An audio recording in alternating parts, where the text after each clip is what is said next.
Hello yogis, welcome to BHK best health knowledge. आज की video में हम बात करने वाले हैं मॉर्निंग में उठने के बाद या दिन भर काम करने से, एक ही पोस्चर में बार बार बैठने से या बहुत देर तक खड़े रहने से, झुककर काम करने से या कंप्यूटर या किसी भी सिस्टम में काम करने से अगर आपके नेक और आपके कंधे बहुत ज्यादा जाम होने लगे हैं और एक असहनीय दर्द आपको हो रहा है, बहुत सारी मेडिसिन आप खा रहे हैं, एक्सरसाइज कर रहे हैं, स्ट्रेचिंग कर रहे हैं, तो कुछ ऐसे स्ट्रेचेस, ऐसे आसनास मैं आपको इस वीडियो में बताने वाली हूँ कि जो आपका फ्रोजन शोल्डर है, कंधों में जो आपकी दृढ़ता आ गई है, बहुत ज्यादा पेन हो रहा है, जाम हो गए हैं जो आपके जॉइंट, वो ओपन होंगे, आर्म्स आपके फ्लेक्सिबल होंगे, जिससे आपको जो फ्रोजन शोल्डर की समस्या है वो खत्म हो जाएगी। आपकी गर्दन में भी अगर पेन आता है तो वो भी धीरे धीरे ठीक हो जाएगा। सबसे पहले हम करेंगे जॉइंट मूवमेंट। जॉइंट मूवमेंट यानी कि आपको अपनी नेक को left to right, right to left अच्छे से रोटेट करना है। हाफ नेक रोटेशन अभी हम कर रहे हैं। Slowly slowly half neck rotation करेंगे। 1 2 3 4 5।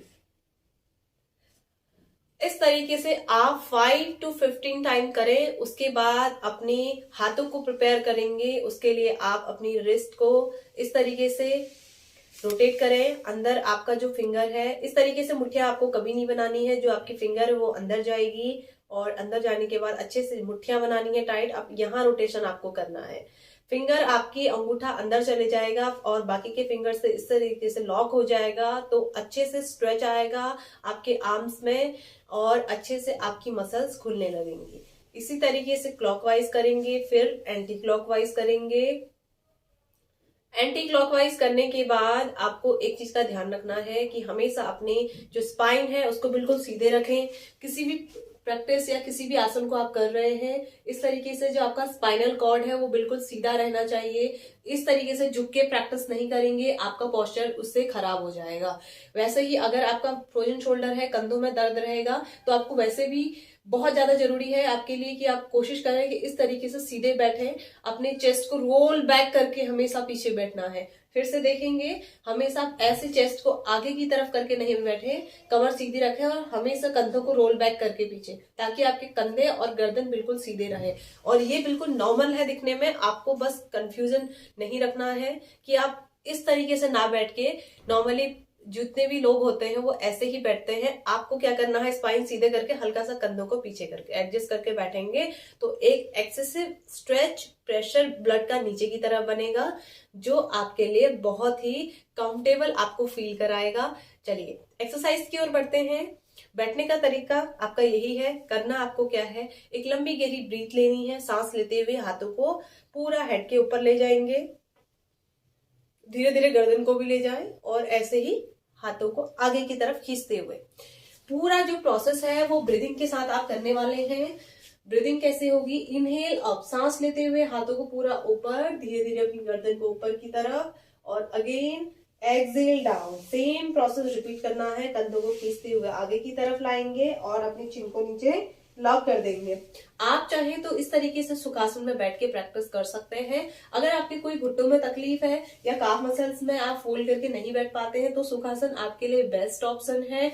अगर आप वज्रासन में बैठ के प्रैक्टिस कर सकते हैं, वज्रासन में इस तरीके से बैठ के आप प्रैक्टिस कर सकते हैं, तो ये आपके लिए और भी अच्छा है, क्योंकि इसमें आपकी स्पाइन कभी भी नीचे की तरफ नहीं झुकेगी, आगे की तरफ नहीं झुकेगी। स्पाइन वज्रासन में हमेशा बहुत सीधी रहती है। तो एक बार वज्रासन में भी करके देखते हैं। एक लंबी गहरी सांस भरते हुए यहां से पीछे की तरफ जाएंगे और स्ट्रेच करेंगे हाथों को, धीरे धीरे सांस छोड़ते हुए आगे की तरफ।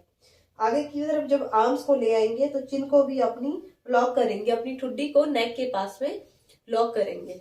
इस अभ्यास को आप डेली 20 से 25 बार करें। 20 अगर आप इसके सेट्स कंप्लीट कर रहे हैं, यानी कि 20 टाइम इसको कर रहे हैं, और 10-10 के 2 सेट अगर आप इसके लगा रहे हैं, यानी कि 10-10 बार 2 बार आप प्रैक्टिस कर रहे हैं, तो बहुत ही अच्छे से आप इससे जो आपकी गर्दन का दर्द है उससे आपको निजात मिलेगा। अगर आप एक बार में 20 कर रहे हैं, 20 काउंट तक आपने किया, पूरा बैकवर्ड ले गए, फॉरवर्ड आए, आर्म्स को आगे की तरफ लाए, इनहेलेशन एक्सहेलेशन सांसों के साथ तालमेल बनाकर अगर आप प्रैक्टिस करते हैं, तो 20 टाइम भी एक बार में आप कर रहे हैं, तो कंधों में बहुत आराम लगेगा। नेक्स्ट एक्सरसाइज भी वज्रासन में बैठकर ही आपको करनी है। हाँ, अगर घुटनों में तकलीफ है, किसी भी प्रकार का ऑपरेशन हुआ है, तो आप नॉर्मल बैठे। अगर फोल्ड करके बैठ पा रहे हैं तो सुखासन सबसे बेस्ट है, नहीं तो आप वज्रासन में बैठें। और अगर वज्रासन में भी बैठने में आपको तकलीफ होती है, तो आप अपनी एंकल के पास कोई सॉफ्ट टॉवल या फिर कोई कुशन या तकिया रख सकते हैं, उससे आपको बहुत हेल्प मिलेगी। अब आपको यहीं से रिपीट करना है, वज्रासन से ही सेम एक्सरसाइज है, थोड़ी सा वेरिएशन चेंज होगा। सबसे पहले सांस लेते हुए कंधों को पूरा बैक ले जाएं। अब देखिए आर्म्स बिल्कुल सीधे हो गए हैं, हाथ बिल्कुल सीधे हो गए हैं। अब आपको क्या करना है, यहीं से धीरे धीरे आपका जो बेली वाला पार्ट है वो नीचे, फिर चेस्ट वाला पार्ट, फिर लास्ट में अपनी या चिन नीचे रखें या अपनी नोज नीचे रखें। ये आपकी फ्लेक्सिबिलिटी पे डिपेंड करता है। अगर बॉडी स्ट्रेचेबल है, पूरी आगे की तरफ जा रही है, तो अपनी ठुड्डी को नीचे लगाएं, नहीं जा रही है तो अपनी नोज या फोरहेड को नीचे रखें, यानी कि फेस वाला पार्ट आपको नीचे रखना है। एक बार देखेंगे, एक लंबी गहरी सांस भरते हुए कंधों को रोल बैक करेंगे और धीरे धीरे धीरे धीरे बिल्कुल बेली नीचे, धीरे धीरे चेस्ट नीचे, और अब इसी के साथ आपके आर्म्स भी बिल्कुल सीधे होने लगेंगे। और मैं टच कर रही हूँ नोज, आप चाहे तो चिन या फोरहेड को भी ऐसे नीचे रख सकते हैं। नोज को नीचे टच करने के बाद अब आपका क्या है, मेन फोकस आपको अपने आर्म्स को पीछे की तरफ, अपने हेड की तरफ स्ट्रेच करना है। हेड की तरफ स्ट्रेच करेंगे, ऐसे ही धीरे धीरे खींचते हुए, आर्म्स को पीछे की तरफ खींचते हुए, गर्दन को ऊपर की तरफ स्ट्रेच करते हुए धीरे धीरे अपनी चेस्ट उठाएंगे, फिर बेली, और जैसे आप आगे गए थे बिल्कुल हाथ पीछे, वैसे ही रोल बैक होते हुए पीछे आप इनको होल्ड रखें और ऊपर की तरफ देखेंगे। थोड़ा सा होल्ड करने के बाद सेम प्रोसेस फिर से रिपीट करें। धीरे धीरे अपना बेली नीचे रखें, फिर चेस्ट, फिर नोज, और धीरे धीरे अपने आर्म्स को हेड की तरफ स्ट्रेच करें। जितना आप स्ट्रेच कर सकते हैं उतना जल्दी आपको फायदा मिलेगा। और धीरे धीरे वापस भी सेम तरीके से आपको आना है, अपने आर्म्स को खींचते हुए, और फिर धीरे धीरे धीरे धीरे अपनी गर्दन को पीछे ले जाएंगे। आर्म्स पूरा पीछे खींचे रहेंगे।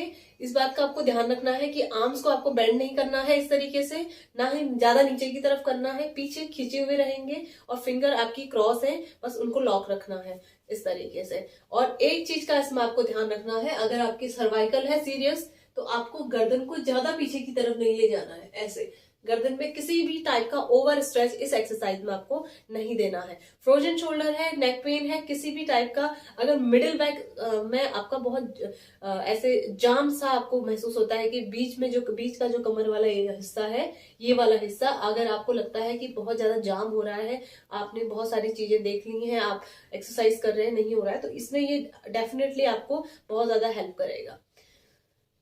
अब इसके बाद बात करते हैं कुछ योगासना की। अभी हम करने जा रहे हैं भुजंगासन। भुजंगासन यानी कि कोबरा पोज। आपने बहुत बार इस आसन के बारे में सुना होगा, बहुत ही इफेक्टिव आसन है। आराम से आपको अपनी मैट पर लेटना है।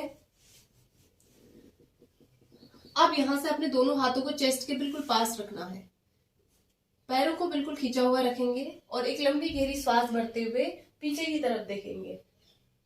कंधे आपके ऐसे सीधे ना होके पीछे की तरफ रहेंगे, और गर्दन में ज्यादा सर्वाइकल हो या नेक पेन में बहुत ज्यादा आपका दर्द हो रहा हो नेक में, तो आप ज्यादा प्रैक्टिस नहीं करेंगे भुजंगासन की। ऊपर की तरफ होल्ड करेंगे और एक्सेल डाउन, सांस लेते हुए नीचे, सांस छोड़ते हुए नीचे जाने के बाद फिर सांस लेते हुए ऊपर, सांस छोड़ते हुए नीचे, सांस लेते हुए ऊपर, सांस छोड़ते हुए नीचे।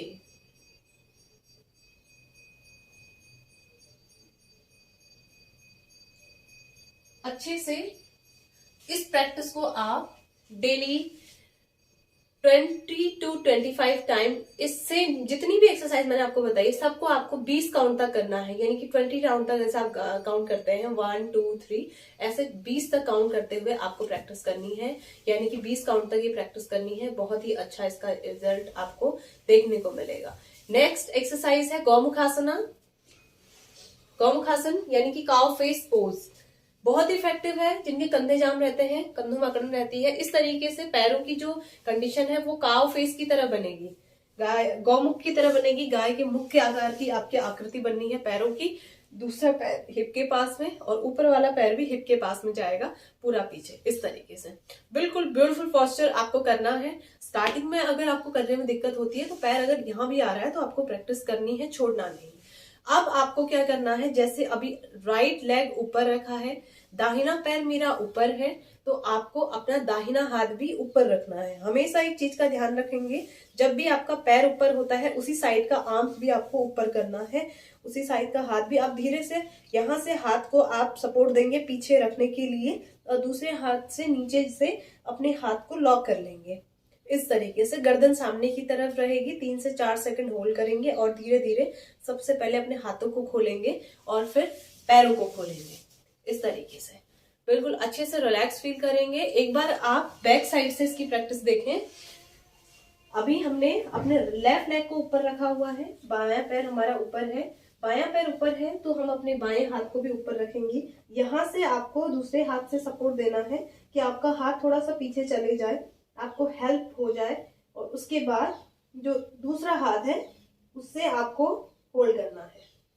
होल्ड करने के बाद 5 सेकंड रुकेंगे, 1 2 3 4 5, और धीरे धीरे अपने हाथों को छोड़ेंगे। हाथ छोड़ने के बाद धीरे धीरे अपने पैरों को भी खोल लेंगे। इस प्रोसेस को भी आप 5-5 सेकंड रोकें और 10 से 15 बार गौमुखासन की प्रैक्टिस करेंगे तो कंधों का कोई भी परेशानी हो, फ्रोजन शोल्डर हो, नेक पेन हो, या मिडिल बैक में पेन हो, लोअर बैक में पेन हो, आपको बहुत हद तक इसमें आपको आराम लगेगा। कंसिस्टेंसी रखेंगे, 15 दिन तक लगातार अभ्यास करेंगे तो फ्रोजन शोल्डर से आपको मुक्ति मिल जाएगी। योगाभ्यास हमारे शरीर के लिए बहुत इफेक्टिव होते हैं, बस हम कर नहीं पाते हैं और हमें थोड़ा सा संज्ञान में नहीं होता है कि कैसे हम प्रैक्टिस करें। अगर आप प्रॉपर इस वीडियो को यहाँ तक एंड तक देखे हैं तो डेफिनेटली आपको इस वीडियो को देखकर आसनों को समझ में आया होगा, और डेली अगर आप प्रैक्टिस करेंगे तो इससे आपका जो नेक की परेशानी है, फ्रोजन शोल्डर की परेशानी है, वो खत्म हो जाएगी। और लास्ट में रिलैक्सेशन के लिए आप अनुलोम विलोम प्राणायाम कर सकते हैं, थोड़ा सा ध्यान कर सकते हैं, और थोड़ा सा रिलैक्स होकर शांत एकांत में बैठ के भी आप प्रैक्टिस कर सकते हैं। और मॉर्निंग और इवनिंग, सुबह शाम, जब भी आप इसकी प्रैक्टिस करेंगे आपको बेनिफिट दोनों टाइम का पूरा पूरा मिलेगा। तो मन में कोई डाउट नहीं रखना है, अच्छे से प्रैक्टिस करनी है। अभी इस वीडियो को एंड करते हैं और मिलते हैं आपको अगली वीडियो में। तब तक के लिए स्वस्थ रहिए, मस्त रहिए।